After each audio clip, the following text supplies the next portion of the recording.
DreAllDay.com. You are now tuned in to the show where you learn the discipline to show up every single day, day after day, to do your job. The confidence to put yourself out there boldly and authentically, and the mental toughness to continue showing up, doing the work, putting yourself out there, even when the success that you have expected to achieve, the outcomes that you have expected to have occurred, have yet to occur, have yet to be achieved. You're gonna keep going. And on top of all of that, give you a little bit more, a whole lot more actually. This is the personal initiative. This is the energy that puts everything actually into motion. The energy that moves you to become a go-getter, go make things happen instead of waiting for things to happen. You know what I'm talking about? We put all of those together into one package, one philosophy, one mindset, one method, one book, one show. And what you get is what you're listening to right now. It is called Work on Your Game. My name is Dre Baldwin, also known as Dre All Day, and welcome to the show. Today's topic is how to get yourself hired for a job. Those of you who are job seeking, or maybe you don't even know that you're job seeking, but when you hear about a job that intrigues you enough, you will become a job seeker. Or maybe you're just looking for a way to get your foot in the door with a certain person, or you want to be involved in a certain organization. This may not necessarily be about you getting hired for a job where they're paying you a salary and you get a check every 2 weeks and you have to sign a contract. It may not be for that. You could use everything that you're gonna learn here in today's episode for, of course, getting hired, but also let's just say you're trying to get your foot in the door, you're trying to get certain people to have a favorable impression of you in a certain space. Everything I'm gonna talk about here today can fit under that umbrella. Now I got this topic, I should have explained this before I told you what I just said, but you could put it together. I got this topic from reading an article on how to get hired at Google, because I guess this is a question that a whole lot of people ask, specifically people who work oftentimes in computers, or computer engineers, is that what they call them, or coders. But these can apply to any company out there you like to work for. If you want to work for an individual person, if you want someone to just take you under their wing as maybe a mentor or as an apprentice, you want to become part of some volunteer organization that doesn't just let anyone in. You want to become part of any type of exclusive group where they can afford to be selective about who they let in, whom they let in, and whom they exclude. These principles I'm going to share with you here today will apply to that. So the topic, once again, is how to get yourself hired for a job. But again, understand you can use this for any group you're trying to get into for any reason. Point number one, get professional experience. Now this sounds simple enough, basic enough, but listen, I have announced, whether that be through email, I've done it through video, I've done it on social media, announced that, hey, I'm looking to hire some people. Sometimes I'll say specifically what I'm looking to hire for, sometimes I don't. And people will come to me telling me that they're interested, and they start telling me about the things that they start selling me on themselves. And often there'll be people coming to me who have no professional experience in the thing that they want to be hired for, but they want a job. They want an opportunity. And I'm looking at them saying, listen, I completely understand what this job would do for you, but if you have no experience showing what you can do, then why would anyone, me or anybody else, want to hire you? Why would anybody want to pay you? Why would anybody even want to invest time into you when you don't even have any proof that you can actually do the thing that you're claiming you want to be hired to do? The best indicator of future performance, ladies and gentlemen, is what? Past performance. The stronger of a track record that you can show that you can do the thing, the higher your probability of getting your next opportunity to do the thing. Why? Because you've already proven that you can do it. When you have no proof that you can do the thing, it is not impossible for you to get a chance to do the thing, because at some point new blood has to come in from somewhere, right? But it's a whole lot harder for you to get your opportunity because, number one, you're competing against a whole bunch of people who already have experience. They have a proven track record, which you do not have. And number two, you're also in competition with everybody else out there who has no proven track record, who's also trying to talk their way into the door like you are. So you're in a huge experience gap competition that you're losing. Or you have they say you get a head start when you're already in front of somebody at the beginning of a competition. They call it having a head start, right? So what they call it when you're already behind somebody, we'll call that an ass start. All right, so you got an ass. That's a new phrase. An ass start is when you are already behind when the competition begins. All right, don't show up somewhere trying to get a job or an opportunity or get your foot in the door somewhere and you have no experience proving that you have any value whatsoever in that room, because you're competing against a bunch of people who already have proof. All right, so you might as well not even be there. a lot of times. Now, again, if you have a gift of gab and you can talk your way into somewhere, or you know the right person in the right place, then maybe you can create that opportunity for yourself regardless, or despite the fact that you have no experience, but it'll be very hard for you to do.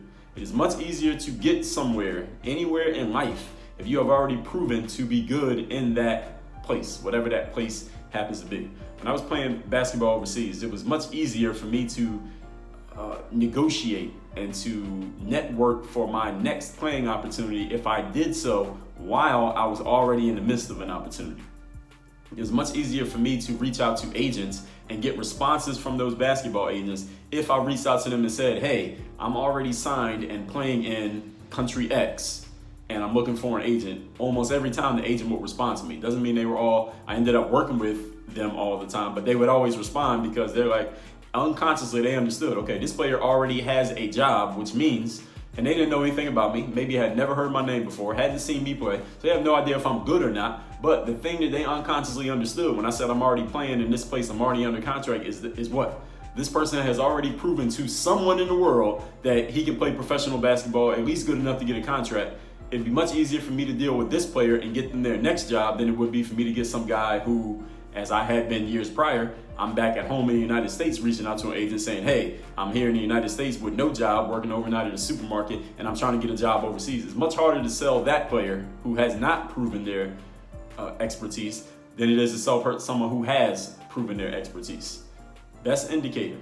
So if you want to be an intern, actually, you would want to be an intern if you have no professional experience. That's the way that I want to say that. You have no professional experience, go somewhere and ask, hey, can I volunteer? Can I be an intern? Can I work for free? Whatever way you want to say it, they're all the exact same thing. All right, you're going to work and you're going to develop some skills and learn what the hell is going on. You will prove that you are valuable, prove that you are trustworthy, prove that you actually bring some use to the table. You put something on the table instead of taking things off the table. And as you build up an experience, now you don't have that problem anymore. Now you no longer have the ass start of having no experience. You got a head start on the other people who have ass starts who don't have any professional experience. Get an entry-level job, a job that is designed for somebody who has no experience, and work your way up. All right. For those of you who maybe you think you're too good, or you're too experienced, or you're too old, or you're too fill in the blank, to anything, to any adjective, to have an entry-level job. You have no experience. Listen, you're not to anything to get an entry-level job in an area in which you have no experience. You could be 50 years old, but if you have no experience in an industry, then you're 2 years old in that industry. Actually, you're 0 years old, or you're a newborn. It is much easier to get on somewhere if you've already proven that you've gotten on before and actually did something in that space. So if you want to get your feet in the door anywhere, go get some professional experience. However you got to get it, however much you may need to humble yourself based on how you feel about the situation, do what you got to do, get the experience under your belt, and then you can move up. Simple as that. Point number 2. Today's topic is how to get hired for a job anywhere, or get yourself in the door anywhere you're trying to go. Second thing you got to do, and you can do this while you're getting your professional experience, is you must build some job-specific skill sets. You need a set of skills that proves you can do the specific job, whatever that job happens to be. So the step before this that has gone unsaid, but I'll say it right now, is you need to figure out what kind of job you want. Now, if your search for a job is, hey, any job, then it'll be really hard for you to develop job-specific skills because you have no idea what job you're trying to work for. If you have an end goal in mind, then when you start getting your professional experience, well, first of all, you know where to go when you're looking for your experience. All right, I want to get professional experience at doing X, so I'm going to go to this place because this is where I know I can get that experience. If you don't know what job you're trying to get as an end goal, then it'd be kind of hard for you to figure out where to go be an intern or where to get an entry-level job. Maybe you can bounce around to several places and see what you like, and then at some point you decide, okay, I want to get into this place. Now you can narrow down where you're going to try to get that entry-level position and then start building that job-specific skill set. But you need job-specific skills simply because you're going to be competing against people who have it. You're going to be competing against people who already have a set of skills that are specifically fine-tuned to the job that they and you are going after. And if they have a set of skills that you don't have, listen, I'm taking the person with the skills. Why wouldn't I? Listen, I'm all about giving somebody opportunities. I'm all about understanding that there's a time when somebody's brand new and they need a chance. So I'm all about that, but I'm also about producing results. I'm also about understanding that we're in a performance-based business, all of us. So if I'm the person looking at you and somebody else and I'm hiring and I know that we're in a performance-based business and I know, let's say I'm a middle manager or an HR person or I'm a boss somewhere, I'm a CEO of a company, I understand that if my company doesn't perform, my ass is gonna be on the street. So I ain't got time to be giving you an opportunity when it could be costing me my job. Why? Because human beings, what station are we listening to? WIIFM, what's in it for me? If you can't show me that you have some skill sets that will make me look good, what the hell am I hiring you for? That's a rhetorical question from me to you, but it's not a rhetorical question from you to you. You need an answer to that question.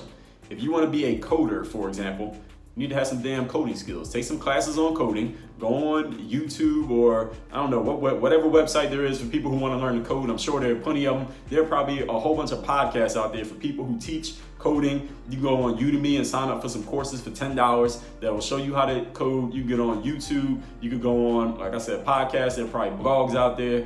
Wherever coders go. I have no idea, nothing about coding, but those of you who do, go to those places. And if you don't, go on Google. Everybody knows about that site, right? google.com. Go to Google, find out where the coding information is at. Go get it. Go find out where the coding books are. Go buy them. Go find out where the coding courses are. Sign up for them. Get the information. So when you have the opportunity to prove that you can help someone with your coding skills, you can actually prove it.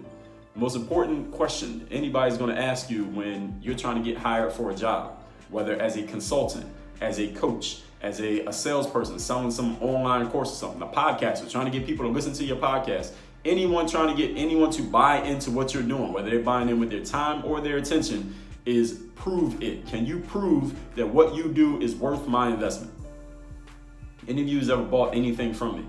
Or maybe you thought about buying something from me, you went to the website and you didn't buy it. When you go to those sites, what do you see? There's one thing that you see on every single one of those pages of anything that I have ever sold is on every single page. It's not the exact same wording, it's not always set up the exact same way, but it's the same thing on every single page. And it goes along with this point that I'm making here. What you'll see on every page, go to any web page of mine on workonmygame.com where something's being sold, there are a lot of products on it being sold, you will always see one thing. It starts with a T and ends with an S. Anybody know what it is? And if you sell anything online, you must have a bevy of these. You must have an abundance of them. You need to be gathering on a consistent basis a plethora of these things. It starts with a T and ends with an S. Every single day when I'm online, if I'm on YouTube and somebody leaves a glowing comment, I take a screenshot of it. Or if someone sends me a DM, I screenshot the DM. If it's something positive, somebody sends me an email and they're telling me these things, I'll copy and paste. If somebody tells me something, I ask them, hey, can I use this on my site as starts with a T, testimonials. What is a testimonial? Any of you think about it. A testimonial is proof of my job-specific skill. If I show you a testimonial of somebody saying, hey, Dre, I've been watching your basketball videos since I was 13, now I'm 18, and I just got a scholarship to go play basketball in college. Thank you for all the help and information you give me over the years. What is that? That is, yes, it's a testimonial. Yes, it's somebody saying that they learned from me and they got something great out of it, which gives all of us all the warm and fuzzies. But what does that do for you as the person who's thinking about buying from me next? It tells you that I have the specific skill to help a person go from just starting out in basketball and getting a scholarship. Now you're like, okay, now that builds what in your mind about me? Credibility. I've shown you, I have proven that I have some job-specific skills. If I have another testimonial of somebody saying, yo, I just started listening to your podcast 3 weeks ago and I already feel more motivated, I already feel more energized, I'm already doing a better job at work, I already feel more positive every single day, and you see that and you're thinking about getting something from me that's talking about motivation or discipline or confidence or mental toughness or energy, now I just built a little bit more credibility in your mind, and even more because you're hearing it from someone other than me. Of course, I'm gonna tell you I'm great, but if somebody else can tell you I'm great, that's even better. Job-specific skills, ladies and gentlemen, come in many different forms, but you need to have that form. Whatever form it can come in. One of the best forms, actually, let me say this here. I didn't even have this in my notes, but since we're talking about it, I'll say it. Third-party feedback is really important for your job-specific skill, because anyone with half of a brain, which I'm assuming you podcast listeners who are smarter than the average person out there, according to studies, I'm assuming you have at least half of a brain. You understand that everybody's going to talk good about their own stuff. Everybody's going to talk good about their own products and services and content. Of course, I'm going to say that it's great because mine, right? I have a vested interest in telling you that it's great. But when a person who has no emotional attachment to me, or they don't have to, maybe they do because they like my stuff, or they hated it. But anyone who doesn't have any vested interest in saying that my stuff is great, telling you that it's great, means a whole lot more than me telling you that it's great. So this is a job-specific skill can be proven through third-party feedback. And skills can overpower a lack of experience, and it can overpower if you're coming out of college, let's say a low GPA, for example, or going to a school that's not elite in a certain area specifically, those can be overpowered by skills. If you can show that you have a certain skill set, you don't even have to have a college degree to get certain jobs. You don't even have to have had worked at a certain place or have gone through a certain certification program. If you can show that you have the job specific skills that work, listen, I don't care where you came from. You could have just you could have been in jail for the last 5 years. If you show me that you have the skills to deliver what I need, listen, I'm in a performance-based business. You can perform, all right, you're in. Point number 3, today's topic is how to get hired for a job or get your foot in the door in any organization you're trying to be a part of. Number 3, FaceTime. Now, I'm not talking about FaceTime like the app on your iPhone where you can talk to people and look at them at the same time. Or actually, we could be talking about that. What I mean by FaceTime here is if you can, and you're trying to get a job or you're trying to get involved in some organization, do not do your application the same way that everybody else does. How do most people apply to jobs? Most people apply to jobs in a passive way. What's the most passive way you can apply to a job? You go to the company website, you go for the application button, and then you fill out the application, and then you sit back and hope that somebody gives you a call or sends you an email. 99 times out of 100, you ain't gonna hear nothing back. Not because you're not good, not because the company's not hiring, and not because they're not looking for somebody, not because they're not looking for someone who has your skill set. You know why you don't hear back from them? Because you are one of 1,000 other people who applied on the website that same day. And the fact of the matter is, there's nobody who's assigned to go and look through those things who has any power to hire anybody. They're looking through them, but they don't really have any power. All right, you don't want to be talking to those people.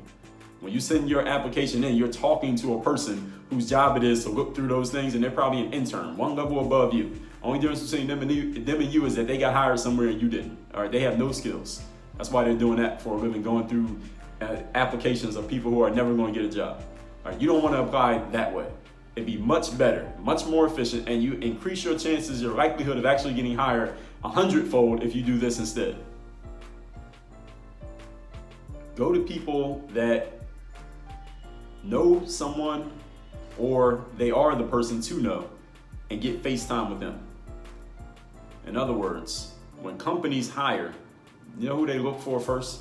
If I'm running a company and I need to hire a person or I need to hire some people, the first place I'm going to look, actually, let me tell you the last place I'm going to look. The last place I'm going to look is the online applications, because there are thousands of them, literally. I do not have the time to go through all thousands to find the best candidate, the needle in the haystack of all those applicants. And if I hire somebody off the internet, I have no idea who you are. Nobody has vouched for you. I'm probably not even going to look at them, let alone consider anybody. You know what I'm going to do instead? If I'm looking to hire somebody, first place I'm going to look is my interns.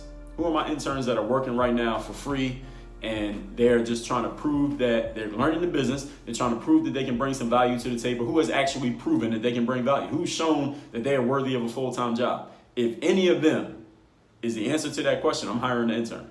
Problem solved, done.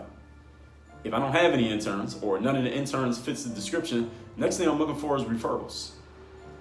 What's a referral? I'm going to call someone who I know, who I trust, and I'm going to ask them, hey, who do you know who could fill in the blank for job X? And whoever they tell me, I'm talking to those people, and I'll choose from them. Problem solved, done.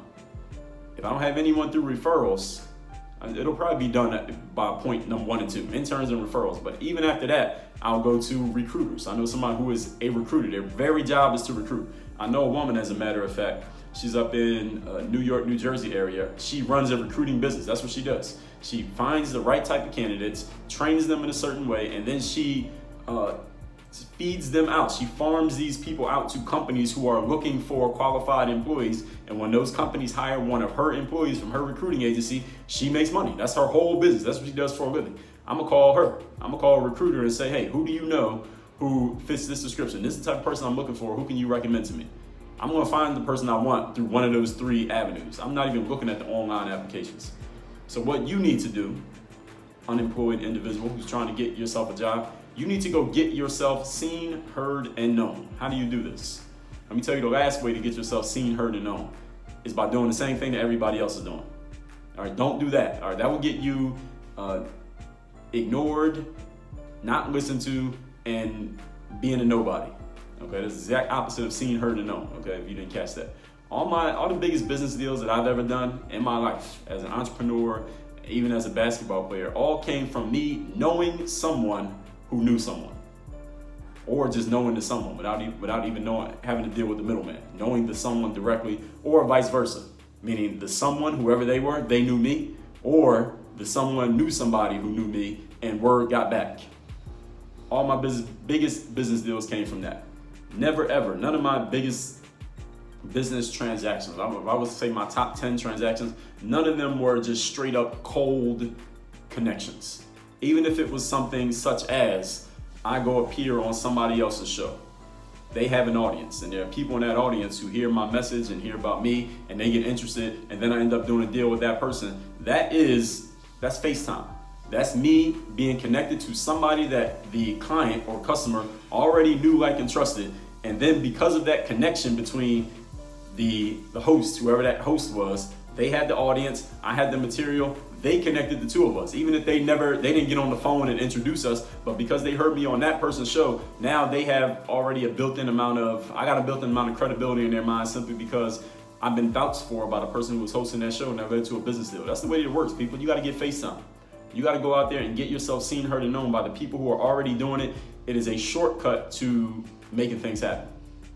There's only so much that you can do off your own energy, off your own power. Now, do you need to put some work in and get your own shit in the right place? Of course you do. Now, for me to sell something to somebody, I gotta have something to sell, right?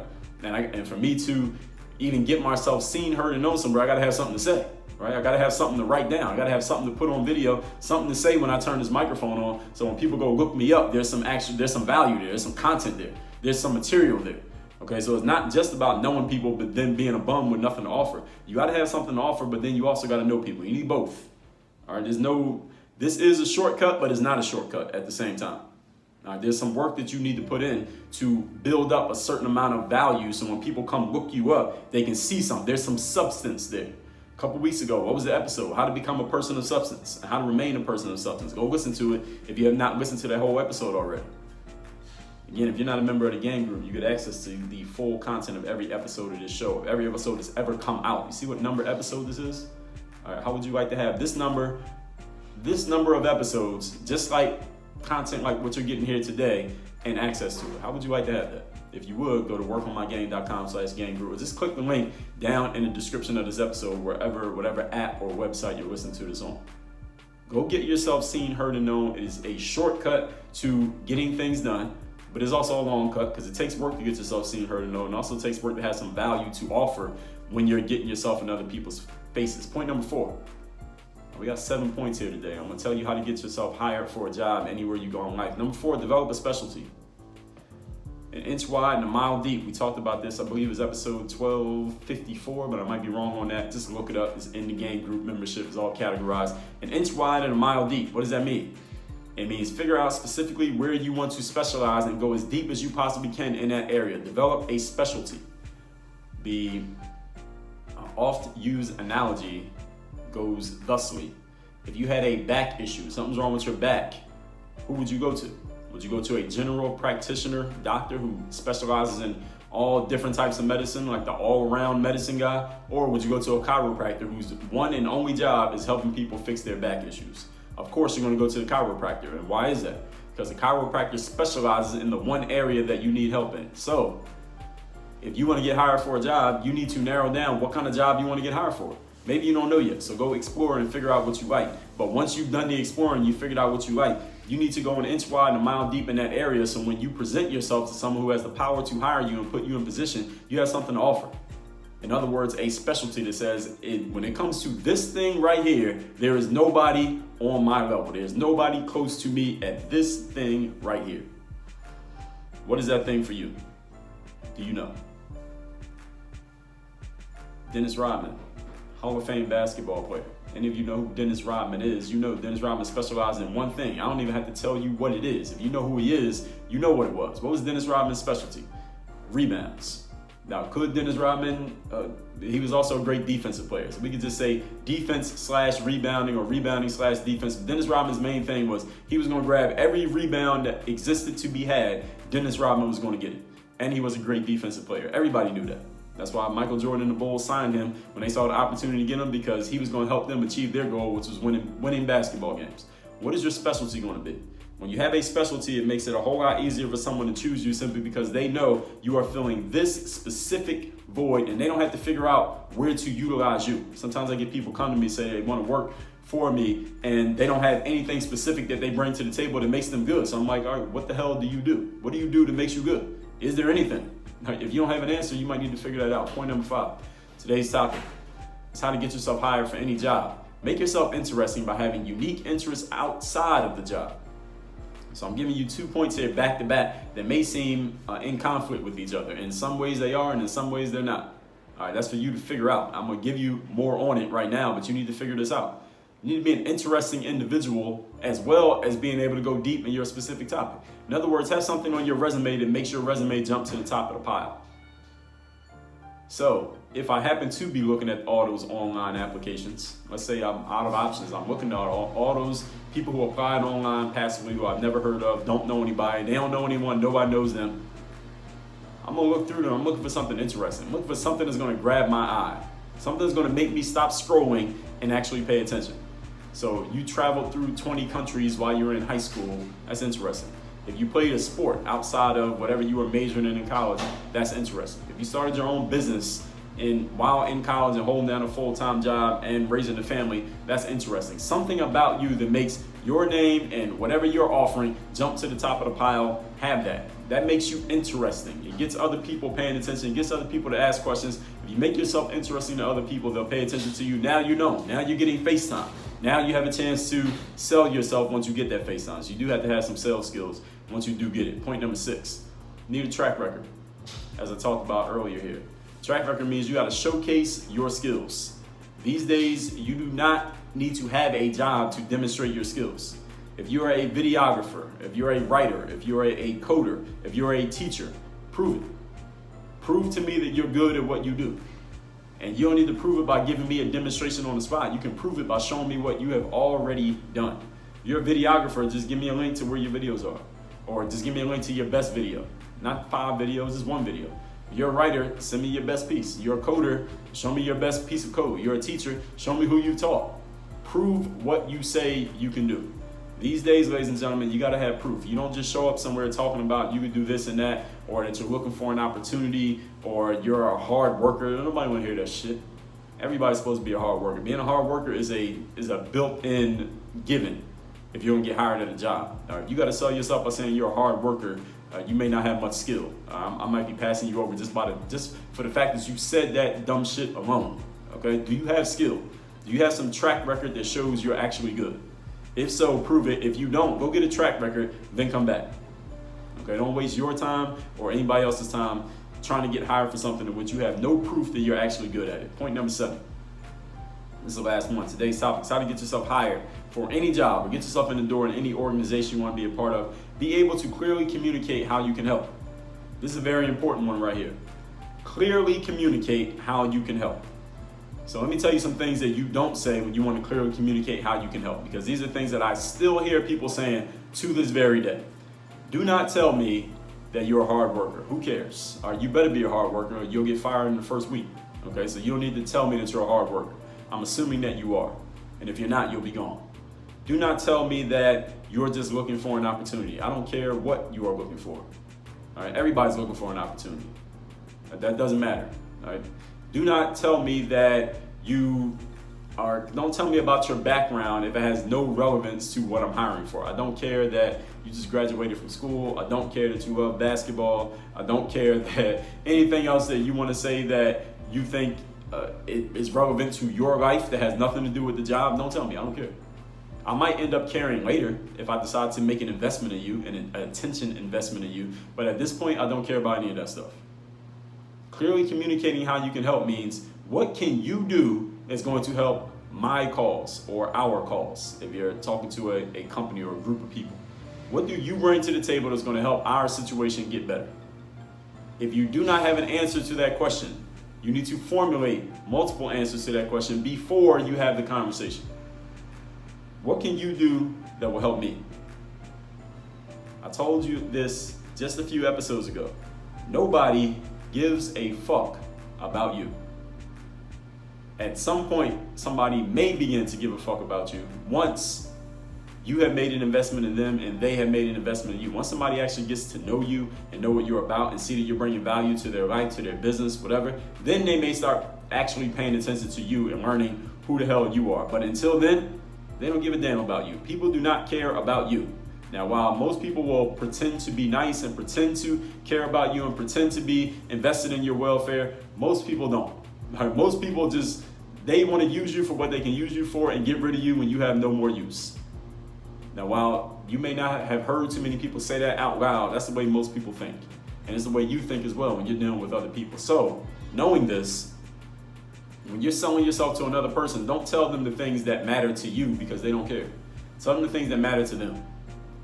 So this requires you to step out of your natural human narcissism and think about how the other person might be thinking. And this is something that's really hard for a lot of people to do.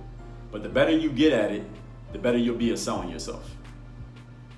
So the question that you're answering when you're clearly communicating how you can help is, why should we hire you?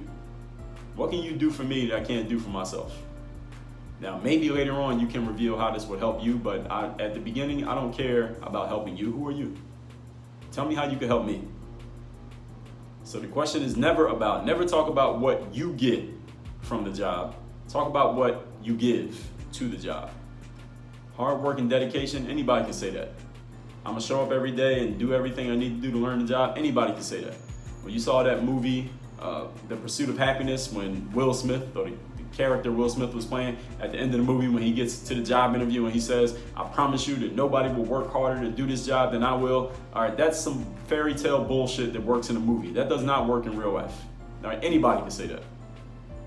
What can you bring to the table that the next 10 people that's sitting out in that lobby, they about to come in for an interview right after your ass, what can you say that they can't say? Anything? If you don't know what you can say that they can't say, figure that out before you get to the interview. All right, don't wait till you're sitting there and they ask you and then you don't have nothing to say and you're sitting there looking stupid. How can you help us win? All right, if I'm trying to win, I want to know what you bring to the table that's going to help us win. All right, hard work? No. Dedication? No. Showing up on time every day? No. Now, you can grab every rebound and you can stop anybody that we tell you to guard? Okay, now I'm intrigued. Now I'm listening. And does your resume prove what you're talking about? Dennis Rodman, when he got signed to play with the Chicago Bulls late in his career, Dennis Rodman had already led the league in rebounding multiple times. He had already won the NBA's Defensive Player of the Year award multiple times. I believe he had already been an All-Star at least one time. He had already won a couple of championship rings in the NBA. He already had a track record that proved everything the Bulls believed about him. He had already proven that he did it. All right, he wasn't talking about it. He had already proven. He said, yo, check my resume. Mike, Scotty, check my resume. You know my work. Let's recap today's topic, which is how to get hired for a job. You can utilize this for any organization you're trying to be a part of, whether it's a job you're getting hired for, a team you want to be a part of, an organization you want to let you in the room. If you want to get on and get in, follow these principles. Number one, get professional experience. The best indicator of your future performance is your past experience, your past performance. Get an internship, get an entry-level job. It's much easier to get in somewhere if you've already proven to be good in that space. Number two, build job-specific skills. If you want to be a coder, have some coding skills. Skills can overpower your lack of experience if your skills are specific enough and proven enough. Number three, get face time. Do not do what everybody else who's applying for a job is trying to do, because you'll get lost in the mix. Even though you may be better than all of them, you may never get paid attention to simply because you're doing what everybody else is doing. Usually people get jobs when they know somebody or they know someone who knows someone. An internship, a referral, a recruiter who recommends people. All of you who are listening to this, you know this. A lot of your best opportunities in life have come from some form of referral. Yeah, now, yes, there are some cold approaches that have worked for many of us, myself, you, at times in life, but a lot of our easiest, most efficient, and quickest wins come when there is some type of warm connection. The more of those you create, the more opportunities you'll have in life. And there's no limit to how many you can make, and there's no downside to having as many as possible. So go get yourself seen, heard, and known. Point number 4, develop a specialty. An inch wide and a mile deep. If you had a back issue, you're not going to go to a general practitioner. You probably go to a chiropractor. It may cost you more money, but you know the chiropractor specializes in a problem that you have, and that's exactly what you're willing to pay for. Number 5, make yourself interesting. Have some unique interests outside of the job, something that makes your resume jump to the top of the pile. What about you is interesting? If you don't have an answer to that question, go do some interesting things so that you have an answer. Number 6, track record. Showcase your skills.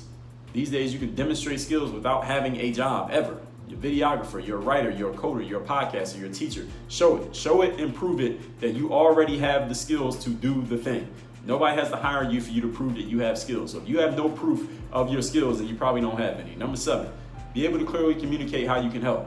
Why should we hire you? That's the question that the job is asking about you as soon as you walk in the door. This question is not about you talking about what you get. Nobody gives a damn about you. Nobody gives a damn about what you get from a job. All right, so stop talking about it.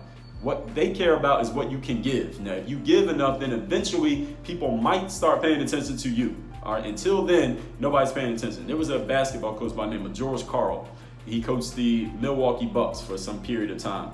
And there was a guy named Michael Redd who played for the Bucks. I believe he went to college at Ohio State.